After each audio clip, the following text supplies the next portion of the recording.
Hey family, this is Savannah Day. Back with another video. I'm going to be reading from starting at Genesis 50, verse 19. It says, "When Joseph replied, 'Don't be afraid of me. Am I God that I can punish you? You intended to harm me, but God intended it all for good. He brought me to this position so that I could save the lives of many people. No, don't be afraid. I will continue to take care of you and your children.' So he reassured them by speaking kindly to them."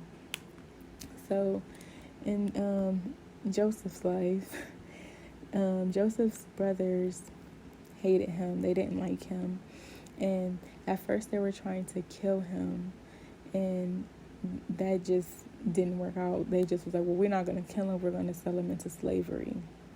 Like in a couple of chapters ahead. We're going to sell him into slavery or whatever.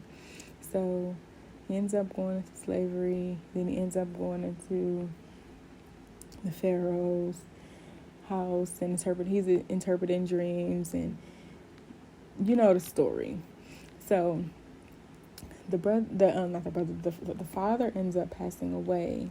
So when the father passed away, the brothers had ended up getting scared because they're like, well, maybe he's gonna treat us how he's about to pay us back for all of the wrong that we did to him.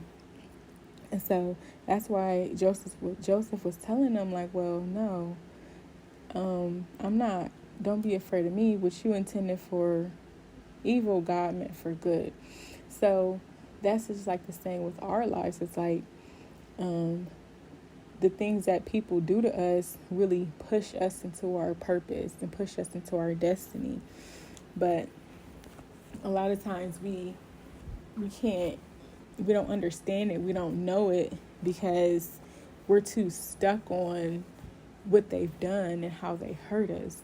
But everything works out for the good. That's just even with like the saying of, if Joseph's brothers would have never sold him into slavery, he would have never been at the position that he was in charge of Egypt, basically under Pharaoh. Pharaoh was first, and he was the next man under Pharaoh in charge of Egypt. He would have never been at the position in order to help them and supply food for them during their time of the famine. It's the same with us. There's people in our life that need us, that they're relying on us. Where God is placing strategically placing people around us that they're going to need us. They're needing our help. So we're going to have to, this person over here may have done us wrong, that pushed us to this place over here, but we're going to have to get over that and have a mindset, okay, well, I'm going to forgive you. And he spoke kindly to them, and speak kindly to you, be nice to you. As hard as it is for forgive, and as hard as it is to move forward, it's extremely hard. We're going to have no other choice but to do that, because there's other people that's going to be depending on us and need our help. So we have to do that, because God is going to call us higher and into, he said, put me to the position so that I can save lives of many people. You never know who God is calling you to save and how many people that your life can affect. So in order to do that, you have to forgive, and you have to move forward. You have to say, okay, you intended to harm me. Okay, that's good. Blessed be the name of the Lord, as Job said.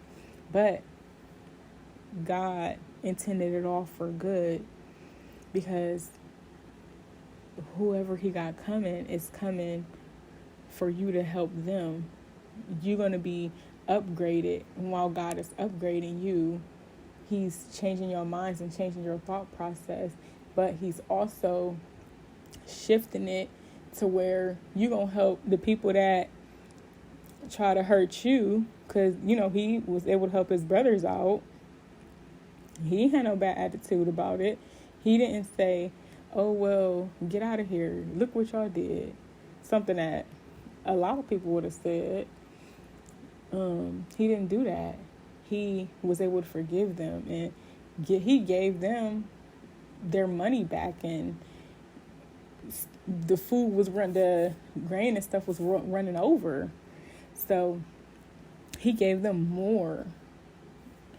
So you're going to have to be at that place. You have to be at that mindset that when God elevates you, no matter who did what to you, you're going to have to forgive them, because you don't know them people. Maybe God might have them people come back to your life for you to pray for them, and you to really have to help them get out of their bondage and get out of their situation. You have to speak to them. So Joseph is our example, that we're going to have to honestly live by, and just in like letting things go, and just knowing that there's many other people out here in the world that our lives are going to have to touch other people. And like I said, whoever caused you harm, you're going to be a blessing to them as well as many other people. So hopefully this encourages you and strengthens you, and God bless you.